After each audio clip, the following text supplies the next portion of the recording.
E aí galera, aqui é o Hora Cartoon, trazendo pra vocês hoje a análise do último episódio de A Casa da Coruja, Watching and Dreaming, o episódio que saiu esse sábado e abalou o fandom inteiro, como qualquer final de série abala, até porque ele foi impecável. E também terão as curiosidades desse episódio, que vão ser por volta de 100 daqui a alguns dias, porque tem um absurdo de coisas. Mas por hora, vamos entrar na depressão e rever e analisar o final dessa série incrível. Watching and Dreaming, ou Vendo e Sonhando, é o último episódio de Double House. Não tem pra que falar outras numerações, saindo esse sábado como o maior episódio dos especiais de 1 hora pra finalizar a história de todos os personagens, continuando no exato momento que parou For the Future. Com o colecionador se vingando de Luz e King pegando seus amigos para serem suas marionetes e prendendo cada um deles em seu pior pesadelo. Luz numa versão dela mesma sendo culpada pela desgraça de todos, como se ela se enxergasse como belos. Ida presa no conformatório por Lilith, sua mãe e seu pai por ser um monstro. E King sendo atormentado pela tribo dos caçadores de Titã que nunca foram sua família, e sim os responsáveis por extinguir a sua espécie. Fora uma figura assustadora dizer que ela, Luz a humana,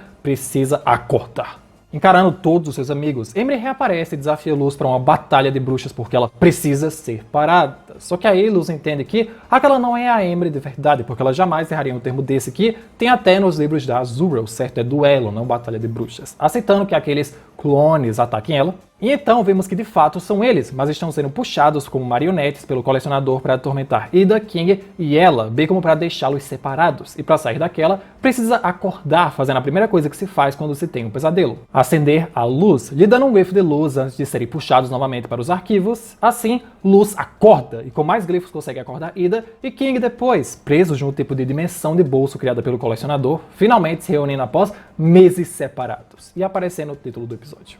Então, eis o Gabriel fica muito pito com Ray Ray, apelido que ele deu pro Rainy Belos, porque ele disse que aquilo faria eles verem os erros das suas ações, não queria puni-los mesmo. Ele é uma criança, gente, logo entende tudo errado, e acha que King irá odiá-lo por aquilo, com Rainy Belos sem entender por que ele se importa em ensinar alguma coisa a eles e podia só vaporizá-los com o seu poder. E é porque quer fazer amigos, fora que seus poderes não funcionam no King porque ele é um titã.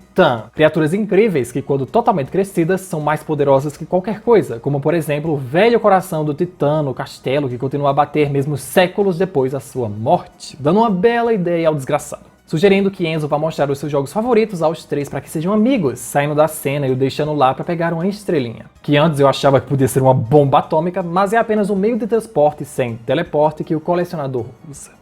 Óbvio que só viria merda de um ser tão desprezível. E sem dar tempo de colocarem o papo em dia, o colecionador já chega onde Ida, King e Luz estão, sem entender porque o King escolheu aquelas coisinhas no lugar dele. Não fez nada de mal e só queria se divertir, porque ele não entende que aprisionar pessoas, forçar elas ou quase matá-las com feitiço de drenagem é algo ruim, porque ele simplesmente não entende o conceito mortal de morte. Acha que toda pessoa são como seus brinquedos que ele pode consertar, prestes a mostrar alguns de seus jogos favoritos. Enquanto isso, o Rainy Belos tentava sair da cidadela até que a mágica de marionete quebra e Rainy volta ao normal, lutando pelo controle do seu corpo com Belos, com ele retomando e odiando que Rainy sempre foi irritantemente poderoso, mas irá ficar com seu corpo por enquanto, até porque ele está beirando a morte o tempo todo, precisando dele para chegar onde quer. E nos novos bonecos da coleção, Emily consegue mover um pouco dos seus dedos e se determina a escrever algo no chão.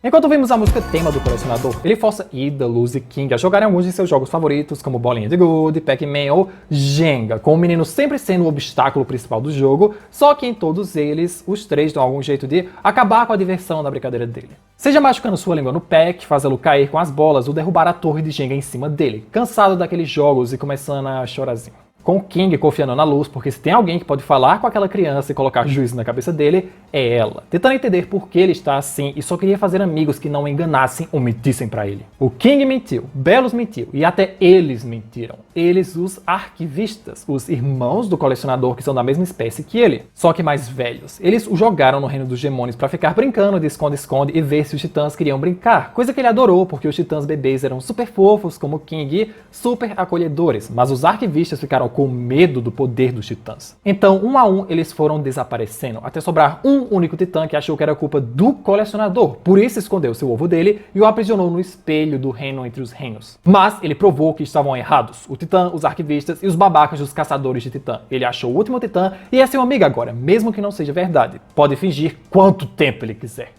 Mano, eu não esperava que a história do colecionador fosse ser tão profunda quanto ele contou em menos de 1 minuto. Ele pode ser, sim, uma criança de milhares ou milhões de anos de idade, mas continua sendo uma criança e traumatizada. Os arquivistas eram os responsáveis por ele, não queriam brincar e só o jogaram pro lado, distraindo com os titãs, mas como essa espécie se provou imune aos seus poderes cósmicos de Deus, eles que iniciaram o culto dos caçadores de titã, os psicopatas que cultuavam não o Enzo Gabriel, e sim os demais colecionadores maiores arquivistas que são iguais a ele. Sobrando pro coitado que o pai do King achou que era o culpado e o aprisionou por séculos por isso, quando ele só queria atenção e brincar com alguém, ficando traumatizado e por isso ele quer tanto a todo custo ser amigo do King. Não só por ele ser imune aos seus poderes, mas para provar aos arquivistas, o Titã Pai e os caçadores que ele não é culpado e os titãs não são do mal. Isso combinado ao seu pensamento infantil de querer brincar e não entender conceitos como a morte.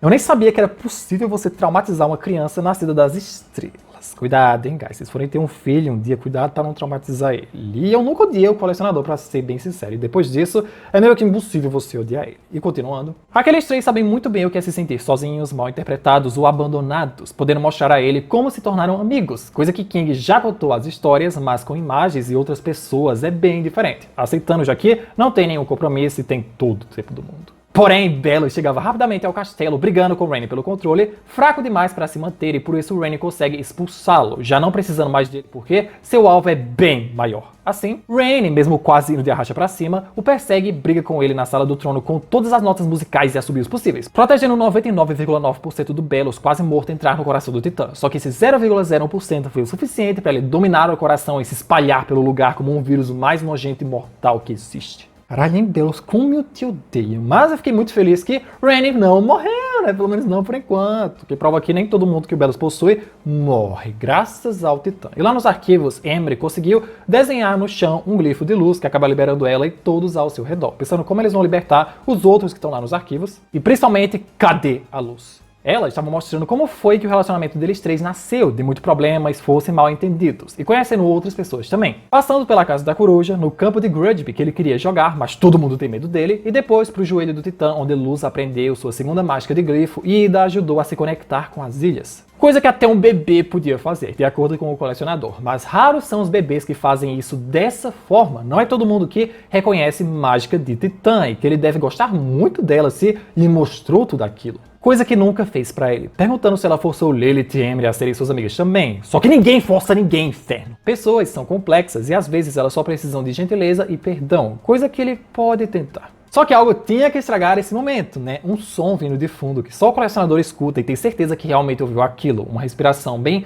grossa e também vem um olho azul brilhante a fundo que reconhecem na hora. O olho do Belos, começando a espalhar seu grude por todas as ilhas ferventes e ao chegar no castelo, vem um trambolho que parece uma bactéria alienígena super contagiosa, se transfigurando num demônio verde de olhos azuis cuspidor de chamas apodrecedoras como ele, finalmente tendo poder o suficiente para purificar as ilhas ferventes por si só. Vendo aquele porra de jeito, não dá pra realmente chamar de demônio, capeta, Lúcifer, não, porque o Belos realmente se tornou. Ida, King e Luz não fazem ideia de como ele ficou assim ou como vão derrotá-lo, ainda que o colecionador descubra que, na verdade, ele era o Rainy Belos e sabe como vai derrotar isso usando seus poderes de quase Deus. Ignorando todo o grude do Belos e chegando lá, abraça, pois tudo que ele precisa é gentileza e perdão, como Luz ensinou pra ele, que é assim que se faz com todo mundo. Enzo, não estamos em Steven Universo. Dando as costas pra Belos, que ia o vaporizando com o super raio dele, até que, bum, Luz se põe na frente dele para protegê-lo, falando que ele agiu certo, só que alguns casos são mais complicados que aquilo, achando que ele nem acertou, até ver sua mão verde apodrecida, chocando Ida, King e colecionador. Em que antes de ser totalmente consumida por aquilo, diz que irá se separar de Ida e King mais uma vez, achando que já deveria estar acostumada com esse sentimento, mas simplesmente não sabe o que dizer. Terminando de explodir e seus restos mágicos voam pelas ilhas ferventes como pequenas esferas de luz. Assim, esse momento foi muito emocionante, tá? Eu não tô triste aqui porque eu já devo ter assistido ele umas 20 vezes e estou analisando, mas eu realmente não esperava que outra protagonista da Disney fosse morrer se sacrificando por outras pessoas e chega a ser um sacrifício ainda mais puro que o da Anne, não dizendo que ele é melhor nem nada do tipo, só que a Anne, ela se sacrificou por milhares de pessoas e pelos seus amigos, enquanto a Luz, ela se sacrificou por alguém que ela tinha acabado de conhecer e já tinha feito muito mal a eles. Incrível que a força do protagonismo não impediu uma morte bem crua dela, já que nada, nem mesmo o colecionador, poderia parar um tiro tão mortal de Titã, mesmo que não totalmente vivo, combinado à essência mortífera de rastro de destruição do Belos. Ainda que seja totalmente hipócrita da parte dele sempre ceder à bruxaria e ainda à magia das trevas mais proibida e não praticada nem nem pelos bruxos de verdade, para fazer o que ele quer fazer desde 1600 e se tornar um dito cujo herói caçador de bruxas. Só mostrando o quão a mente de alguém pode ser corrompida por ideias de grandeza que te fazem se achar superior a um certo grupo de pessoas, raça ou etnia. O único que não fica chocado realmente com a morte dela é o colecionador, porque se ela quebrou, ele pode consertar, só que não. Aparentemente nem o poder dele é capaz de trazer pessoas de volta à vida, só os seus brinquedos, por mais que ele tenha mencionado os arquivistas. E quando ele ia tomando outro tiro do Belos, King o protege com um rugido, bem como Idol manda se afastar porque acha que ela não vai mais conseguir se controlar, assumindo sua forma totalmente besta e juntos partem pra cima do Belos. Então a versão mais assustadora e feroz deles não é sendo controlados por ninguém, mas sim totalmente frustrados e determinados a vingar a morte de Luz por aquele filho da p...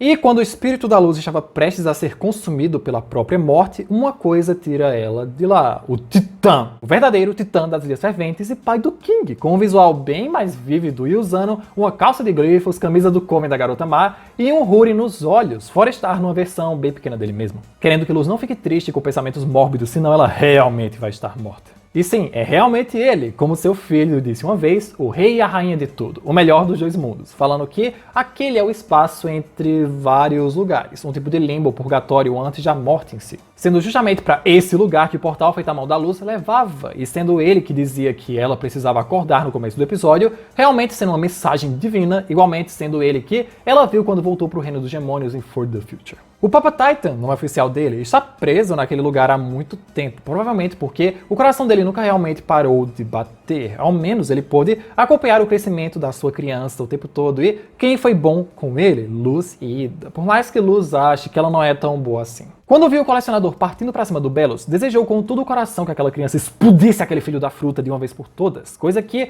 ele entende bem, faria de tudo para proteger o seu filho. Infelizmente atacou a pessoa errada ao prender o colecionador ali por nada, achando que eles dois podem ser tão ruins quanto Belos, perguntando se a gata andou bebendo sangue de maçã da Aida escondido, porque quando Luz começa a falar que Belos diz estar lutando para proteger algo, o Papa dá uma luz, a própria luz, de que isso é totalmente diferente. Belos não liga para ninguém senão ele mesmo e sua acepção completamente maluca de ser o herói de uma causa que não existe. E infelizmente o tempo dele está acabando porque Belos em breve terá o controle de toda a essência dele que ainda resta, perguntando se Luz está pronta para detê-lo, algo que vai rolar se ela aceitar, já que pode lhe dar o resto do poder e da vida que ele ainda tem para que detenha Belos e volte à vida. Já ajudou tanto o filho dele, fora que a única ali, né amor, não tem tantas outras opções. Criando uma esfera de magia de glifo que a levará de volta ao reino dos demônios com o resto do poder que ele tem. Precisará derrotar Belos rápido antes que ele tome o controle de tudo e o poder que ele lhe deu acabe. Então precisa usar o seu tempo sabiamente, pedindo para mandar abraços para Ida, que ele é um grande fã, mas Luz quer saber o que ele quer falar pro filho dele, cochichando no ouvido dela, e antes de ir, vemos o esqueleto completo e verdadeiro do Papa Titan que realmente tinha asas, encerrando com um adeus, Luz. O espírito do pai do King é algo que eu realmente não estava esperando que fosse acontecer. Sério, por mais que tenha dado um sentido àquele coração batendo que a gente conhece há tanto tempo. Brilhante. É um plot que está planejado desde o começo da série. Enquanto Luz estava entre a vida e a morte, prestes a voltar, Camille é acordada pelos outros e eles podem usar glifos para salvar os demais, já que a magia daqueles adolescentes já está totalmente acabada porque eles não descansaram um segundo. E no ataque de Ida e King não fizeram nada demais porque King ainda é muito jovem. Nem mesmo o Enzo Gabriel pode fazer mais nada porque foi infectado e, combinado aos seus poderes de Titã, Belos é imparável por ele, não querendo que ninguém mais morra e tentando tirar de Ida e King aquela podridão. Só que quando Belos ia matando de novo, uma magia roxa escura interfere esse ato, causando um rubo na mão podre dele, e então vemos uma entidade carregada de magias de glifo, animando Strugbean e BUM! Luz Noceda está de volta à vida, não só viva, como temporariamente uma semi-titã que pode fazer magia de verdade, sem conseguir pensar numa frase boa para aquele momento, e já fazendo Ida voltar ao normal de tanta alegria. Porém, isso enfurece Belos e faz ele acelerar o processo de dominação do cadáver do Titã. Assim, Luz Titã os tira dali com a magia de círculo, tentando controlar direito tanto poder. E mesmo afetado, o colecionador corre para salvar as suas marionetes dos arquivos que estão lá, e agora ele sabe que não pode consertar esse tipo de brinquedo. Com os três chegando até onde ia acontecer o dia da união, e Ida ajuda Luz a fazer magia de círculo por conta própria, sumindo com parte do grude, rugindo como o King, e com o círculo grande limpa toda uma parte do centro do Titã. Só que então o braço esquerdo começa a se levantar, e enquanto isso todos correm nos arquivos para não deixar ninguém morrer com glifos, até Enzo Gabriel chegar, segurando a zorra toda com toda a força que ainda lhe resta. No topo do mundo, dando pra ver até o planeta das Ilhas Ferventes, a Luz Titã sente que seus poderes estão começando a falhar, sabendo exatamente o que ela precisa fazer, lembrando de onde vem a magia dos bruxos, do coração, partindo em mais uma esfera para o castelo do Belos, que era protegido por aquela desgraça, sendo facilmente perfurado agora. Rain infelizmente não tinha morrido, tentando se acostumar a essa nova ida, e os quatro seguem até a sala do trono onde Luz Titã acelera e já começa a puxar Belos, que ia tentando absorver ela também, mas Arpida, Rain e King estavam lá para garantir que isso não vai acontecer. E mesmo com seus poderes falhando cada vez mais, ela é Luz, a boa bruxa, a criança do mundo humano, estudante do mundo dos demônios e guerreira da paz, mandando aquele otário engolir aquela e arrancando ele totalmente do coração do Titã. Cara, isso que é uma batalha emocionante. E graças à boa Titã Luz Noceda, todo aquele grude do Belos nas Ilhas Ferventes vira cinzas e vão voando com o vento. Inclusive, felizmente, o Enzo Gabriel ficou vivo, gente. Nossa, eu tava muito preocupado que o bichinho fosse morrer. Obrigado, Dana Terrace, por deixar ele vivo. E o que não sobra mesmo é o castelo do Belos, só restando destroços e o trono caído. E incrivelmente, esse filho de Chimbica ainda tenta enganar a Luz, voltando à sua forma de Philip, dizendo que está livre da sua terrível maldição de magia das trevas que o fez agir daquela forma. Não que ela faça cara de alguém que acredita, enchendo o saco dela com aquele papo que conjura uma bela e típica chuva das Ilhas Ferventes, uma chuva de ácido que começa a queimá-lo. Mas não ela, que ainda tá tão deus com os poderes do Titã que o ácido vira brilho quando cai nela, tentando ainda mais joguinhos psicológicos de que eles são humanos e melhores que esses bruxos. E bem, eles não são melhores assim. Terminando de pisar nos restos daquele merda até não sobrar realmente nada dessa vez. Que, como Rainy diz, aquilo foi extremamente satisfatório. Acabando o tempo da luz, que libera o espírito do Titã para, realmente agora, descansar na morte. Enfim, terminando aquele cataclismo, e Luz solta a mensagem do pai pro King, amando aquele trocadilho de eu te amo dele, e depois disso tudo, realmente conseguiram acabar tudo juntos.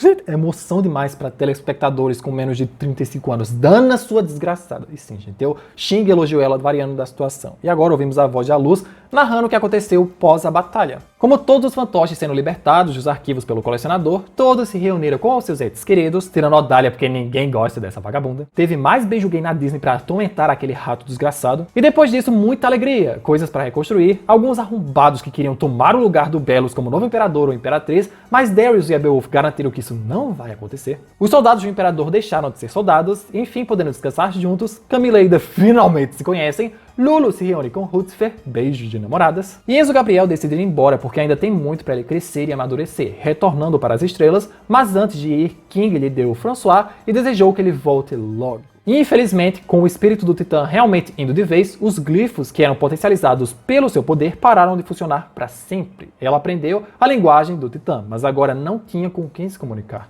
Só podendo haver mágica agora no meio convencional do começo do desenho, por bruxas e demônios bípedes que já nascem com o órgão mágico que os permite fazer isso. Jamais esquecerá o Titã ou esse capítulo da sua vida que se encerra agora e está ansiosa pelo próximo. E agora, gente, no fim do episódio, tem um salto temporal e 1 milhão de coisas acontecendo na tela ao mesmo tempo que de boa daria um vídeo de 10 minutos só falando disso. Por isso, eu só vou me ater mais às coisas mais importantes e por cima, e o resto eu deixo pro vídeo de curiosidades que ainda sai essa semana. Ao começar aqui, o salto temporal foi de 3 a 4 anos desde que eles venceram a guerra contra o Belos. Encontrando Luz com quase 18 anos arrumando suas coisas para ir para a faculdade, costume totalmente comum nos Estados Unidos, vendo algumas memórias suas, e quando Camila pergunta qual curso ela escolheu, diz que foram todos e vemos a carta da universidade onde ela foi aceita, Universidade de Magia Selvagem das Ilhas Ferventes, ansiosa para aquilo, por mais que Camila diga que ela foi lá semana passada, dando para ver a versão adolescente de fato da Luz do tamanho da Camila, e via avisar o Albert para prepararem a surpresa, podendo ver que o portal realmente foi reconstruído, seja criado pelo colecionador ou com o sangue do King, que é um titã. E cara, enquanto passam os créditos finais do episódio da série, tem muita coisa acontecendo. Por exemplo, Willow cresceu e continuou jogando derby voador, Hunter virou um entalhador de talismãs, ganhando uma nova parceira alada, ambos obviamente viraram namorados e fizeram uma homenagem realmente ao Flapjack. Kikimora se tornou útil, continua odiando essa palhaça, Bartholomew segue com sua beleza questionável, Lilith virou historiadora e arquiteta, Emily parece ter seguido os passos da sua mentora virando uma aventureira também, que consegue até um livro com a história do colecionador e dos arquivistas, Scara virou professora de magia de bardo, Barcos de poções, Solavanco se aposentou aparentemente para se dedicar à jardinagem, Alador com a ajuda de especialistas em cura criou um método de remover os sigilos dos covens, bem como ele e Darius viraram o casal, meu Deus, foi isso que eu pedi, Dana Terrace, obrigado! E dá pra ver ver pelas caveiras que eles usam nas suas roupas que toda a idolatria e crença deles voltou a ser para o Titã e somente o Titã, como eram séculos atrás antes de Belo inventar essa frutaria de covens. E onde era originalmente o Castelo do Belos, virou a Universidade de Magia Selvagem, onde a Luz vai estudar, provavelmente a primeira e única universidade que existe nas Ilhas Ferventes. Onde Edric leciona, o guardião do cemitério, o próprio Gus, que com seus dreads ficou a cara do Dr. Fred Nicásio. Se ouvir isso, vocês vão ter que ver também.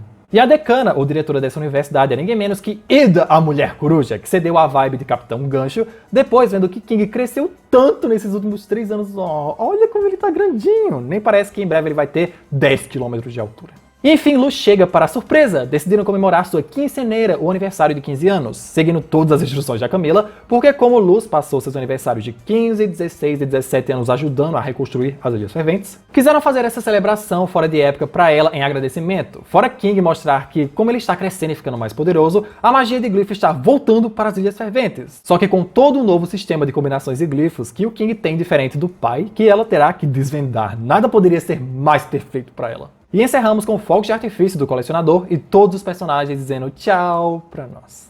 Gente, eu simplesmente fiquei sem palavras pra esse final. Simplesmente isso. Eu claramente daria um 10, 11, 12, eu não sei até onde a escala de números vai, porque ele foi extremamente impecável, mesmo que o desenho tenha sido acelerado e tudo ficado às pressas. Pra mim, superou claramente o final de Amphibia e o de Steven Universe. Mas que o final de Steven Universe seja meio merda, então não é muito difícil superar. Enfim. A Dana fez um trabalho impecável na história desse final e no epílogo da vida das pessoas, indo na direção oposta de Amphibia, com um final muito feliz em que a protagonista não perdeu contato com um mundo diferente, continuou fazendo parte da sua vida e teve o melhor dos dois mundos. Não dizendo que o final é melhor por causa disso. O de Amphibia é mais real, adulto e mais cru. Porém, né, eu preferi esse aqui.